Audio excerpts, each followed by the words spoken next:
Прывітанне, Франак, вельмі радыя цябе бачыць. Привет. Вітаю вас. Франак, заўжды з табой, калі размаўляеш вось так на сувязі, ты недзе ў раз'ездах. Давай адразу так, адкуль ты сёння з намі на сувязі і што ты там робіш?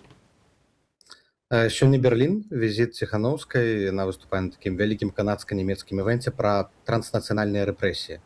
Пра тое, што беларусаў забіраюць пашпарты, пазбаўляюць дакументаў, рэпрэсуюць родных у тых, хто ўдзельнічае ў акцыях, Інтэрпол і гэтак далей. І мы сёння хочам вынесці гэтую тэму на міжнародную павестку. Вось спачатку ў Берліне, потым праехацца па еўрапейскіх сталіцах, потым падняць пытанне ў ААН. І каб гэта стала тэмай для абмеркавання і для комплекснага вырашэння, каб беларусы, дзе б яны не былі, яны адчувалі сябе ў бяспецы. Ну і сённяшні дзень тут у Германіі мы прысвецім гэтай тэме. Скажы, калі ласка, а што вось да гэтай сустрэчы, да гэтага моманту, пакуль вы не вынесці гэта пытанне на абмеркаванне, што там у еўразвязе і ў Канадзе, і ў Германіі не ведаюць аб тым, што рэпрэсіі ў Беларусі не спынены і ўсё не змянілася увогуле ані разу з 2020 года? Беларусь то сыходзіць, нагубляецца за павесткай Ірана, Венесуэлы, Украіны. І, канешне, тыя, хто займаюцца Беларусю, яны ведаюць. Тыя эксперты, спецыялісты, Беларусь-дэскі, якія сядзяць там, чыноўнікі ў сваіх міністэрствах. Але ж на высокім узроўні гэта незаўважна. Людзі чытаюць навіны, што вот Трамп вызваліў столькі-то людзей, вось там Ціханаўскі, Бабарыка на волі. І ёсць адчуванне, што ўсё нармалізавалася. Усё, можна пытанне Беларусі адкласці, там ужо нехта выйшаў на свабоду, працэс нейкі пайшоў, і пераключыцца на нешта іншае. Но наша задача казаць, не, сітуацыя не вырашылася. Вось праблема з ануляванымі пашпартамі. Вось людзі не могуць трымаць візы ці нейкія іншыя дакументы. Гэта трэба кожны дзень нагадваць. Але мы зараз канкрэтна гаворым пра вот гэты аспект transnational repressions. Так? Это тое, што не было раней. І тое, дзе Лукашенко просто піянер настолькі масава сістэмна пераследаваць сваіх грамадзян на тэрыторыі іншых краінаў. Бачыце, як яны на дзень волі спрабавалі здымаць твары ўдзельнікаў акцыі. Для чаго? Каб потым прыйсці да іх бацькоў, сяброў, сясцёр, братоў у Менску, там ці іншых гарадах, і іх памучыць, пакатаваць, парэпрэсаваць. Вот такія аспекты, яны новыя для міжнароднай супольнасці. Альбо як з пашпартамі беларусаў. Ануляваныя пашпарты, як кажа Пальчыс, мы сталі легальна міжнароднымі бомжамі. Вось, і тут няма у Еўрапейскага саюза, няма вырашэння, бо ніколі ніхто не сутыкаўся з такой сітуацыяй, каб дзяржава забірала пашпарты у сваіх грамадзян. І што рабіць еўрапейскаму звязу? Мы ім прапановваем спіс рашэнняў і хочам гэтую тэму проста падняць вышэй, каб яна і ў парламентах, і ва ўрадах абмяркоўвалася, і беларусам стала прасцей жыць. Я там бачыў навіну аб тым, што палітвязням, якіх, скажем так, дэпартавалі, не вызвалілі і анулявалі пашпарты, пісалі пра тое, што будуць выдаваць пашпарты новай Беларусі, новыя пашпарты. З гэтым пытаннем ёсць крокі наперад. Можа прапанаваць еўразвязу: слухайце, у нас жа ёсць пашпарты, давайте прызнаем. Безумоўна, мы прапановваем. Сам пашпарт, ён не мае міжнароднага прызнання. Ён не можа працаваць як трэвел-дакумент. Але ясна, што яго можна выкарыстоўваць, паколькі ён электронны, мае NFC-чіп. У нейкіх там звычайных побытавых сервісах ён, у прынцыпе, можа там пацвердзіць асобу, там можна яго прывязаць да нейкіх сервісаў, і ён будзе працаваць, але не для падарожжаў. На жаль, вельмі цяжка дабіцца прызнання, калі ідзе вайна, калі Лука, Расія засылаюць агентаў, і ёсць такая засцярога, што калі там дазволяць пашпарты, ці не зможа, напрыклад, рэжым капіяваць гэтыя пашпарты. Ёсць таксама страх у еўрапейцаў, заходнікаў, што гэта створыць прэцэдэнт. Вот калі мы прызнаем пашпарты Ціханаўскай, ці не прыйдуць потым рускія, тыбетцы, берманцы, афрыканцы, венесуэльцы, кубінцы і куча іншых паняволеных народаў з той жа самай ідэі, калі ўжо ёсць прэцэдэнт. І вось гэта ўсё накладвае абмежаванне. Таму мы пашпарты нашыя, беларускія новыя пашпарты, мы лічым такім доўгатэрміновай мэтай. Можа стацца такая сітуацыя, калі гэта стане адзіным вырашэннем. Але мы кажам: окей, калі вы не гатовыя прызнаць нашыя пашпарты, выдавайце пашпарты замежніка. І вось зараз Іспанія, дзякуючы нашай працы, пачала прызнаваць пратэрмінаваныя беларускія.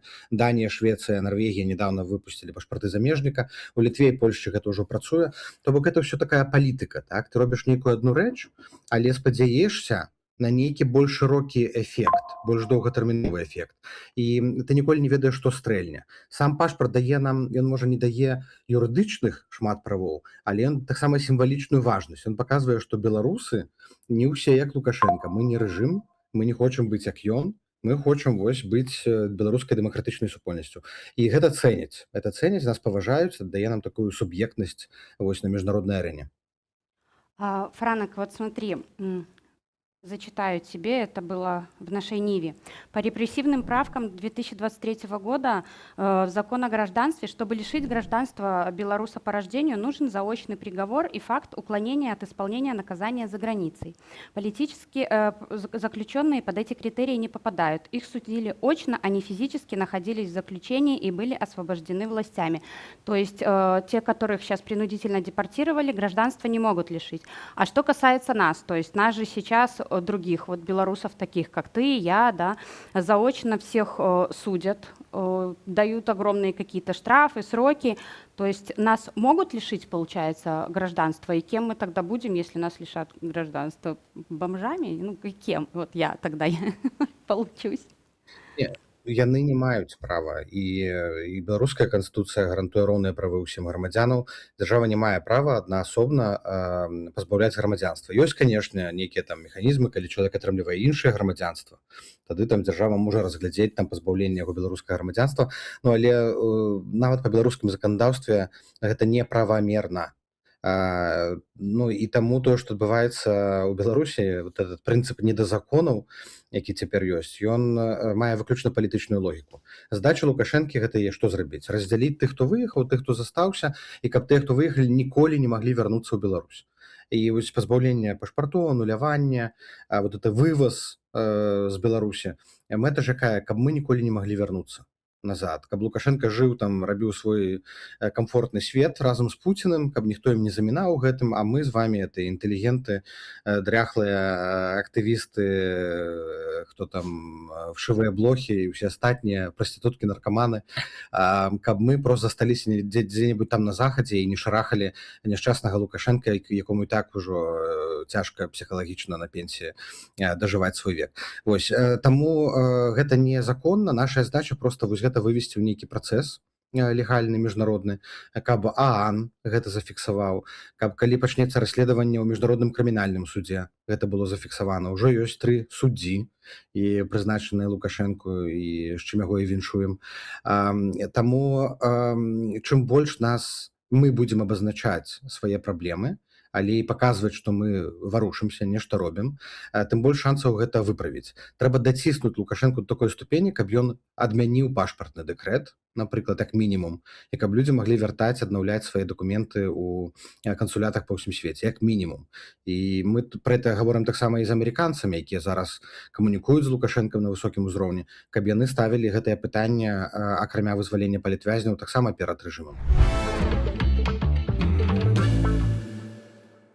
Што робіць офіс, якія вы дзеянні прадпрымаеце дзеля таго, каб Злучаныя Штаты не даціснулі Літву з каліем? Таму што літоўскія палітыкі кажуць аб тым, што да іх не проста там прапановы нейкія прыходзяць, а нешта на ўзроўні патрабаванняў, давайце здымайце санкцыі, прапускайце калій. Ну, вось гэта, скажем так, адна з асноўных тэмаў зараз у палітычным і публічным жыцці ў Літве. Шмат пытанняў. Што вы кажаце амерыканцам? Як вы змагаецеся за тое, каб гэтыя санкцыі, ну, не тое, каб санкцыі, нават каб ціску было менш на тую ж Літву?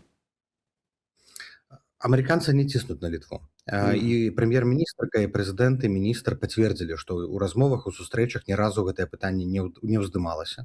Ніякая ціску не аказвалася. Тое самае пацвярджае Брусель, пацвярджаюць еўрапейскія сталіцы, што амерыканцы гэтае пытанне не ставяць. Я думаю, што гэта спекуляцыя ідзе ўжо ўнутры літоўскай інфармацыйнай прасторы. Працуюць актыўна лукоўскія лабісты, якія хацелі бы зняць санкцыяў, якія кажуць, што вось, ну, амерыканцы ж здымаюць, ціснуць, трэба і нам, каб не пасварыцца з Трампам. А ў амерыканцаў няма такой задачы. Амерыканцы разумеюць, што яны сваімі сіламі без еўрапейскіх санкцыяў могуць выцягнуць людзей і нават дабіцца, каб не садзілі новых. Гэта ўсё ў сіле Трампа і Коула. У іх дастаткова рычагоў, асабліва пасля арышту Мадуру, забойства, ліквідацыі Хаменеі там ці блякады Кубы, у іх ёсць вельмі моцны як бы і пуга ў кішэні, якую таксама яны могуць пакласці на стол у перамовах з Лукашэнкам. Вось таму гэта няправда. Учора Дзяніс Кучынскі быў у Вашынгтоне, сустракаўся ў Белым доме з намеснікам Рубіо, сустракаўся ў дзярждэпартаменце з усімі. І яны пацвярджаюць, што ніякага ціску чыніцца не будзе. Ускосна, канешне, гэта ёсць, і ў медыяпрасторы гэта будзе. І таксама ёсць спекуляцыі, што там амерыканцы увязваюць это з прысутнасцю ваенных сіл у Еўропе. Наўрад ці. А таксама я лічу, што гэта неправда, што там амерыканцы хочуць купіць там Нежынскі камбінат. Хутчэй за ўсё, вось тое, што і Коул у інтэрв'ю згадаў, і тое, што ў медыяпрасторы, гэта хацелкі Менску. Менск хацеў бы, каб амерыканцы тут уклалі 3 мільярды ў беларускі калій, каб амерыканцы прымусілі Літву. Менск это ўсё закідвае, і паколькі інфармацыі мала, перагаворы — такая далікатная штука, дзе не ўсё можна расказваць публічна, гэта дае прастору для такіх маніпуляцыяў. Вось, але ну і як амерыканцы купяць беларускае падстанцыйнае прадпрыемства? Гэта ж не лукашэнкаўская Беларусь, дзе дзяржава ўсё купляе. У Амерыцы это прыватныя кампаніі. Знайдзіце прыватную кампанію ў Амерыцы, якая рызыкне інвеставаць там мільярды сваіх даляраў у прадпрыемства, якое можа быць пад санкцыямі, як гэта будзе выглядаць для рэпутацыі, ці гарантуе гэта свабоду вядзення бізнесу, ці законы ў Беларусі дазваляюць у прынцыпе это інвестыцыі, калі ЗША ў спісе недружалюбных краінаў. Таму я лічу, што это такая абстракцыя, і на сёння няма падставаў меркаваць, што больш, чым вот за гэты гуманітарны працэс вызвалення палітвязняў, кудысьці гэтыя адносіны сёння могуць зайсці. Ой, нет, немного я все равно тогда не понимаю. То есть получается, что американцы просто из добрых соображений, так сказать, освобождают наших политических заключенных, потому что они очень за них переживают. Никогда не поверю, что Трампу есть дело до наших политических заключенных, и он не ждет каких-то плюшек от Калийки, от этих всех предприятий. То есть, по твоим словам, получается, что нам ничего не надо, Калийка нам не надо, а я думаю, что Литву все-таки могут дожать и дожмут, и что все-таки Трамп освобождает политзаключенных только сугубо из своей какой-то выгоды. А я не згодны. Я лічу, што да, ёсць розныя інтарэсы. Ёсць у Амерыцы таксама кампаніі, якія зацікаўлены там у закупцы па дэмпінгавых цэнах там беларускай калій. Ёсць такія. Ёсць інтарэсы там палітычныя, ёсць групы, якія зацікаўлены ў паляпшэнні адносінаў з Пуціным. Ёсць. Амерыка, амерыканская палітычная сцэна, як еўрапейская і беларуская, это вельмі розныя людзі з рознымі інтарэсамі. Але канкрэтна тыя, хто займаюцца беларускім трэкам, і Коул, і Сміт, яны ставяць гуманітарную мэту. Яны это абазначаюць фармальна, нефармальна, публічна, не публічна, паўсюль. Таму што Трамп насамрэч, нават калі там все пойдзе з Лукашэнкам гладка шыта, нічога не заробіць на Беларусі. Беларусі няма што прапанаваць Трампу. Але Трампа ёсць магчымасць атрымаць перамогу. І для яго это нашмат важней. Таму што вось вырашыць у Іране скончыць вайну вельмі складана цяпер. У Расею прымусіць да міру вельмі складана. У Венесуэле таксама не ўвязачка, так? Таму што трэба зноў боку захаваць, там ёсць нафта, якая вельмі важная для Амерыкі, але таксама і з Мадура яны бы там хутка разабраліся, але вот што далей, немагчыма як завяршыць. У выпадку з Беларусю, калі яны ставяць задачу вызваліць людзей, якая не з'яўляецца глобальнай і невырашальнай, яны могуць дасягнуць поспеху. І тыя людзі, якія займаюцца Беларусю, я думаю, што яны ставяць рэалістычную мэту вызваліць людзей і каб не з'яўлялася новых палітвязняў. Як будзе далей на наступным этапе, там будзе больш ясна. Ці можна там прывесці Беларусь да больш сур'ёзных зменаў, да там нацыянальнага дыялогу, да прымірэння. Мы да гэтага прыйдзем яшчэ. Вось, але я разумею, што многія не давяраюць Трампу, але якраз у выпадку з Беларусю вот ягоны падыход, вот эта непрадказальнасць, яна можа спрацаваць. І нават сустрэча з Лукашэнкам, патэнцыйная Трампа, зусім не значыць, што Лукашэнка раптам стане рукапажатным там для еўрапейскіх краінаў. Я думаю, можа быць зусім наадварот. Таму што, напрыклад, еўрапейскія лідары не збіраюцца капіраваць палітыку Трампа, прынамсі сёння. Опять несостыковочка у нас получается. Если Трампу важна только победа, он такой гуманист, и больше ему ничего не надо. Ты уже приводил неоднократно кейс Мадуры, Хаминеи, который благополучно отправился на концерт Кобзону. Так, тогда Трамп с его возможностями мог уже давным-давно одним каким-нибудь своим приказом, действием, я не знаю, как у них там это делается, сказать Лукашенко: слышишь, давай вот всех. И Лукашенко бы все-таки сделал вот эту большую сделку, освободил бы всех политзаключенных, приостановил, может быть, репрессии, если он еще может это делать. А он вот это вот растягивается. Для чего тогда? То есть для Трампа это не победа, и в его гуманизм я не верю. Почему тогда вот это вот происходит мелкими группками? Лукашенко при этом получает довольно-таки большие плюшки. И сейчас такое чувство, что Лукашенко вертит Трампом, а не Трамп хозяин и может что-то приказать от Лукашенко. Ну, па-першае, там вельмі вялікая колькасць людзей. Мы гаворым пра 1300, зараз ужо 900 плюс, якія засталіся. Это не так насамрэч проста. Калі нават гаварыць пра вызваленне з дэпартацыяй, то там магчымасць это арганізаваць для амерыканцаў, ды нават і для Менску не так проста. Яны яшчэ дагэтуль не ўсіх вызвалілі людзей з 235, якія павінны былі стацца ў Беларусі. Што казаць там пра большую групу. І ну, такі паслядоўны працэс, вот, крок за крокам, ён прынамсі вядзе да таго, што гэта не сарвецца. Вы ж бачыце, па нарастаючай ідзе. Былі першыя групы, это пару чалавек, была адна дзяўчына, так, амерыканская грамадзянка, потым было 5 чалавек, потым было 115, потым 235 плюс 15, якія дэпартаваныя. Яно ідзе па нарастаючай, яно ідзе па дарожнай карце. Перамовы адбываюцца, вось гэтай сустрэчы, кожныя 2-3 месяцы стабільна. Ну і мэта у амерыканцаў, якую яны самі публічна абазначаюць, да канца года вызваліць усіх.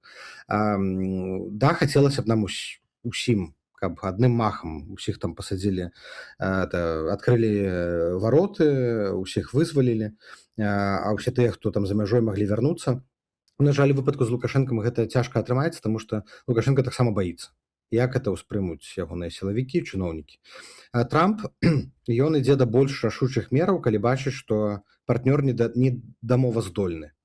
І ва ўяўленні амерыканскай адміністрацыі Лукашенко пакуль выконвае ўсё тое, што Трамп просіць. І таму няма зараз неабходнасці ў Трампа пераходзіць да рэжыму Мадуро, умоўна. Таму што, ну, Трамп кажа: вызваляй, і Лукашенко стабільна вызваляе. І вызваляе, гэтыя групы павялічваюцца. Таму зараз ва ўяўленні Трампа Лукашенко пакуль што дамоваздольны. Калі Лукашенко ў апошні момант выкіне фінт, адмовіцца выпускаць людзей альбо панасаджае там новых 1000, то гэтае стаўленне і гэты там highly respected president, ён можа вельмі хутка памяняцца на іншую фармулёўку. Напоминаем, друзья, про ваши лайки, комментарии, подписки и заходите по ссылкам, которые есть в описании, в комментариях. Там мы еще, и я не боюсь это сказать, собираем с Олей донаты на деятельность вечерового кефира. Но помните, что вечеровый кефир в Ютубе и в ТикТоке признан экстремистским. Так себе признание, но учитывая, что и BBC признаны экстремистскими материалами и экстремистской хунтой, это, конечно, очень неплохо оказаться в ряду с таким замечательным медиа. Тут хутка выборы ў каардынацыйны савет. Оля заўжды кажа, што гэта непатрэбная структура. Я так разумею, што ты скажаш, што цудоўна, што ёсць у нас у беларусаў такія структуры. На твой погляд, выборы, якія набліжаюцца, ці вызовуць яны, выклікаюць яны нейкае такое варушэнне ў беларускім грамадстве? Ну, такое палітычнае, зноў інтарэс, ці гэта пройдзе яшчэ больш непрыкметна, чым у мінулы раз? Ну, найперш, яно выкліча інтарэс у тых, хто цікавіцца палітыкай. Безумоўна, гэта не там нацыянальна важная падзея, якая памяняе сітуацыю ў Беларусі, але это крытычна важная падзея для дэмакратычнай супольнасці, для дыяспары, для тых, хто унутры краіны цікавіцца палітыкай. І мы бачым новыя твары, новыя людзі, новыя блокі. 9 партыяў, фракцыяў ўжо зарэгістраваліся кандыдаваць, там амаль 180 кандыдатаў. Гэта класны палітычны працэс. Улічваючы тое, што ў нас у дэмакратычнай супольнасці няма улады, няма тэрыторыі, няма бюджэту, мы нічым не распараджаемся, але мы распараджаемся часам там людской сілай, фокусы можам нейкія вызначаць. І каардынацыйная рада, яна можа задаваць настрой, задаваць гэтыя прыярытэты. Яна натуральным чынам уплывае там на ўсю нашу супольнасць, і на офіс, і на кабінет, і на партнёрскія арганізацыі. І ад таго, наколькі моцны КР, гэта вызначаецца тымі, хто ў КР, наколькі актыўныя яны. Калі людзі не ідуць туды, калі не ўдзельнічаюць, то і КР будзе там пасіўны, больш ціхі, незаўважны. Але я, напрыклад, пазітыўна гляджу, нам трэба захоўваць яго як інстытут, само сабой. Гэта і пра ўнутраную дэмакратыю, таксама пад справаздачнасць, але таксама пра асвяжэнне. От калі чалавек хоча далучыцца да палітыкі, куды яму ісці цяпер? Тут акрамя каардынацыйнай рады, ў прынцыпе, не так шмат варыянтаў. Можна далучыцца да нейкіх партыяў, можна займацца валанцёрствам, там, гуманітарнай дзейнасцю, а калі палітыкай, каардынацыйная рада, альбо там прапаноўваць свае паслугі там у кабінеце, офісе, але яны нашмат меншыя і прапанаваць могуць нашмат менш, няма там вакансіяў, каб людзей наймаць там на працу. Вось таму я за выбары, за каардынацыйную раду, і я чакаю такой яркай кампаніі, якая трошки там устрасяне нас з вами. А як ты лічыш, а чаму ў гэтай яркай кампаніі, якую ты чакаеш, няма лідараў, якія выйшлі ўжо на свабоду, там Бабарыка, Калеснікава, Северынец, Ціхановскія, чаму яны все праігнаравалі КС? Я думаю, што вельмі мала часу прайшло. Таму што У Ціхановскага немала часу прайшло.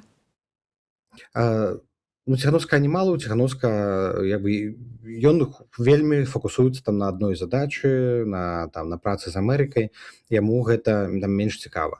Тым, хто вярнуўся да лідараў, напрыклад, там Бяляцкі, Ярашук, хто там працаваў па сваіх супольнасцях, яны вярнуліся ў свае арганізацыі, там Бяляцкую вясну, Ярашук з прафсаюзамі рабочымі працуе, яны ўдзельнічаюць.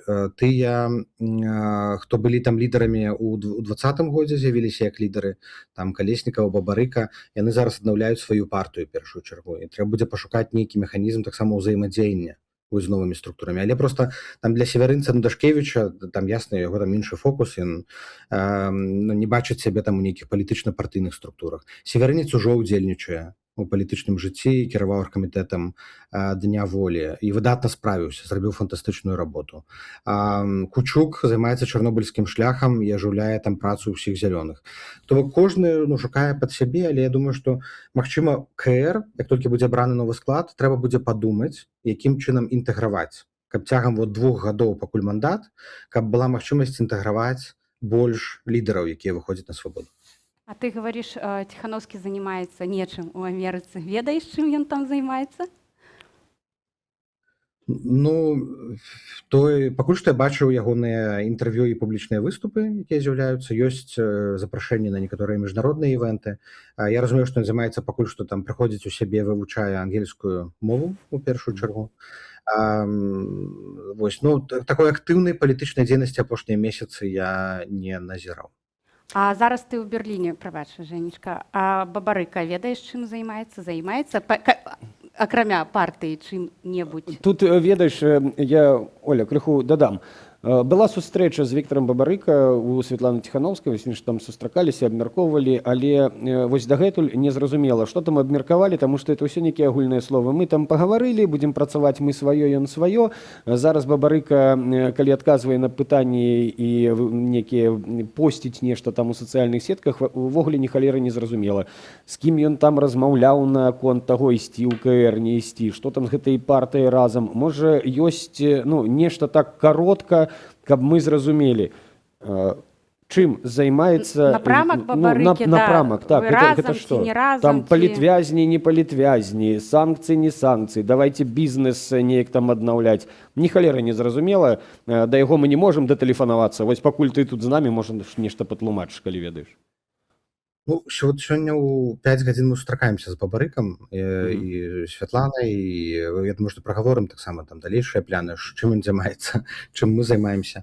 Гэта ж пастаянная камунікацыя. Я думаю, што ён усё яшчэ вывучае палітычнае поле, што адбылося, шукае для сябе ролю, яснае разуменне. Ён добра і выдатна выступаў у Брусэлі, калі мы размезілі кансультатыўную групу. У яго ёсць нейкія ідэі па тым, як дасягнуць гэта статусу нейтральнай без'ядзернай Беларусі, што трэба вывесці Беларусь пад расійскага кантролю. Гэта працэс. Людзі, якія выходзяць з турмаў пасля там гадоў зняволення, не могуць адразу паўнацэнна ўключыцца ў палітычную дзейнасць, не ведаючы кантэксту, таму што вельмі лёгка нарабіць памылак. І я думаю, Бабарыка не хоча гэтых памылак нарабіць, таму ён хоча паступова уключацца. У яго ёсць веды, досвед, якога няма ў многіх з нас. Ён кіраваў вялізнымі арганізацыямі і умее размаўляць з людзьмі. Вось таму проста паступова, крок за крокам, я думаю, што мы намацаем. У 2020-2021 годзе, пасля пачатку пратэстаў і гэтых выбараў, у нас таксама год была такая хаатычная сітуацыя, усе як бы там прыціраліся адно да аднаго, былі нейкія канфлікты, хто там галоўны, хто за што адказвае, але потым яно ўсё стабілізуецца. І тыя, хто гатовыя браць на сябе адказнасць, яны знаходзяць сабе месца, сектар, працу, поле і працуюць на гэтай дзялянцы. Я думаю, што мы проста павінны з усімі палітычнымі лідарамі і грамадскімі актывістамі дамовіцца, хто чым займаецца, тады не будзе канфлікту. Франак, тут вось не так даўно з'явіўся пост у спадара Кучынскага, ты таксама яго рэпостнуў сабе ў Фэйсбуку, я бачыў, аб тым, якія там вялікія справы робяцца офісам Светланы Ціханаўскай, самой Светланай. У мяне такое пытанне, таму што з таго, што бачна, з таго, што заяўляецца, зараз прыярытэт гэта вызваленне палітвязняў, потым там прыярытэт вызвалення краіны, але гэта вось вызваленне палітвязняў гэта яшчэ нейкая такая зразумелая мэта. Прыкладна зразумела, як гэтага дасягнуць. Вызваленне краіны гэта нешта такое абстрактнае, гэта нашая мара, ўсё зразумела. Можна нам караценечка так раскажы, калі ласка, стратэгія на 26 год, нават можа не стратэгія, нават можа проста, як кажуць, хацелкі, каб мы разумелі, у якім накірунку будзе ісці праца, акрамя вызвалення палітвязняў. Што яшчэ? Вось чым будзе займацца Светлана, офіс і ты як галоўны дарадца? Скончыць паспяхова гуманітарны трэк вызвалення па амерыканскай лініі, каб усе выйшлі на свабоду і працяглы час 3, 6, 12 месяцаў не было новых рэпрэсіяў палітвязняў, каб мы маглі это зафіксаваць. Каб тыя, хто вызвалены ўнутры краіны і ці былі дэпартаваныя, яны атрымалі дапамогу. Яе не шмат, яна вельмі абмежаваная, яе цяжка здабываць, але каб мінімальнае жытло, чалавек прыйшоў у сябе, інтэграваўся ў грамадскую дзейнасць, проста вярнуўся да асабістага жыцця. Для гэтага ёсць гуманітарны фонд, для гэтага створана Еўракамісія EU Victims Facility. Для гэтага мы мабілізуем рэсурсы, каб гэтая дапамога аказвалася і праваабаронцам, і канкрэтна рэпрэсаваным. Паляпшэнне адносінаў з Украінай. Наш прыярытэт у гэтым годзе прарыў, кантакты застаюцца, рыхтуем візіт, бо Украіна сыграе важную роль, як толькі зменіцца геапалітычны кантэкст. Усё роўна будзе нейкая змена, будзе дынаміка ў гэтым годзе, паглядзім, ці ў бок эскалацыі, ці ў бок дээскалацыі. Ёсць два варыянты, альбо ўсё будзе добра, альбо ўсё будзе кепска. І ў тым варыянце Украіна будзе граць вырашальную ролю па Беларусі, і нам важна, каб Украіна грала на баку беларускага народа, а не рэжыму. Прыцягненне да адказнасці. У нас вялікая перамога, адкрыццё справы СС, прызначаныя суддзі, пачынаецца расследаванне. Доўгі працэс, але ён можа адкрыць магчымасць для выдачы ордеру на арышт. Гэта мяняе адразу статус Лукашэнкі. Ну і каб дапамога, падтрымка для журналістаў, блогераў, грамадзянскай супольнасці, культурных ініцыятываў, ўсё, што падтрымлівае нацыянальную ідэнтычнасць. Каб яна заставалася, цяпер Еўразвяз, наш галоўны партнёр, нам трэба ту дапамогу мабілізаваць. І ад Еўразвязу, і ад асобных краінаў, каб працягвала існаваць беларуская супольнасць. Усё роўна гэты рэсурс, гэтыя сродкі неабходныя. Само вызваленне краіны, яно моцна залежыць зараз ад геапалітычнай сітуацыі, ад вайны, ад таго, наколькі будзе рашучы Еўразвяз, наколькі будзе моцная ці слабая Расія. Таму нам трэба аслабляць Расію максімальна, санкцыі, ізаляцыі, ўсё, што б'е па Расіі. Чым слабейшая Расія, тым слабейшы рэжым. Але і таксама закрываць тыя лазейкі, дзе Лукашенко дапамагае Расіі ў гэтай вайне. Мы бачым, што ў Лукашэнкі няма яўнага наступніка. Наўрад ці это будзе Коля, ходзяць розныя чуткі. Мы разумеем, што у выпадку нейкай змены ўсё роўна будзе барацьба клянаў, групаў наменклатурных. І нам важна, каб бальшыня наменклатуры яна была праеўрапейская, пранезалежніцкая, каб яны былі гатовыя з намі таксама супрацоўнічаць, калі момант прыйдзе. І таму вось праца з наменклатурай таксама адзін з прыярытэтаў. Вось, ну это калі пра прыярытэты. Як, што за чым будзе, я спадзяюся, што калі вызваленыя будуць палітвязні, спыненыя рэпрэсіі, тады мы павінны дабівацца вяртання беларусаў дадому. Калі людзі вярнуліся дадому, мы павінны дабівацца транзіту. Паступовага, мірнага, бяскроўнага транзіту ўлады ад Лукашэнкі ў бок дэмакратычнай улады.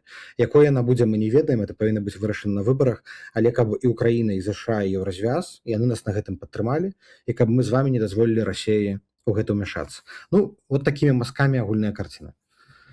Коль мы закранули Украину, Распавядай нам, Франак, сапраўдную прычыну, чаму Светлана Ціхановская не паляцела ў Кіеў. Не надо нам пра несупадзенне графікаў, усё гэта лухта. Мабыць, гэта таму, што былі сняты санкцыі з банкаў. Ці якая Не-не, гэта яшчэ-небудзь ўсё- прычына? Не было. Мы просто не вызначылі дату тады на той момант. У нас не было вызначанай даты, мы шукалі дату. Адзін з варыянтаў быў 25 сакавіка, які яшчэ ў студзені абмяркоўвалі. Але пасля гэтага так не было запланавана, таму што Украіна дагэтуль не вызначыла спецпасланніка. І ідэя, план быў такі, што спачатку Украіна прызначае спецпасланніка, і потым спецпасланнік рыхтуе візіт. І гэты візіт, это як пачатак працы спецпасланніка, адкрыццё місіі ў Кіеве, яно ўсё сумешчана. Ну і вось пакуль Украіна прызначае гэта чалавека, кандыдата на гэтую пасаду, але візіт мы ўсё адно рыхтуем, ён будзе без анонсаў дзеля бяспекі, ён абавязкова адбудзецца, і камунікацыя застаецца, і вы маглі бачыць 25 сакавіка, што украінская пазіцыя па Беларусі прынцыповая, паслядоўная, не мяняецца. Скажи, калі ласка, які самы нечаканы падарунак ты атрымаў на свой дзень народзіну? Ну такі, ва, нічога сабе, марцыклет! Ну, что-нибудь такое. Это ж веды, ты бачыш? Колькі падарункаў было? Атрымаў пакет пончикаў ад Ментусавай. Такія яна спякла. Сама спекла? Ну, вельмі смачныя. Я думаю, што сама спякла такія пончики, булачкі беларускія. Ну, супер. Ай, цудоўна. Это самы нечаканы падарунак. Добра, Франак, дзякуй вялікі за твой час, поспехаў на Ты не спытаеш, сустрэчах. дзе грошы? Я не буду пытацца, дзе грошы, таму што у Франака ёсць відэа, дражэнькія нашы, паглядзіце, ён распавядаў, як, дзе гэтыя грошы бяруцца, як яны там размяркоўваюцца і як гранты атрымоўваюцца. Я не буду пытаць пра грошы, бо адказы на пытанні я ўжо ведаю. Ты хотела спросить? Я сам ей расскажу. Франк, дзякуй вялікі за твой час, поспехаў у працы. До сустрэчы. До сустрэчы. До встречи.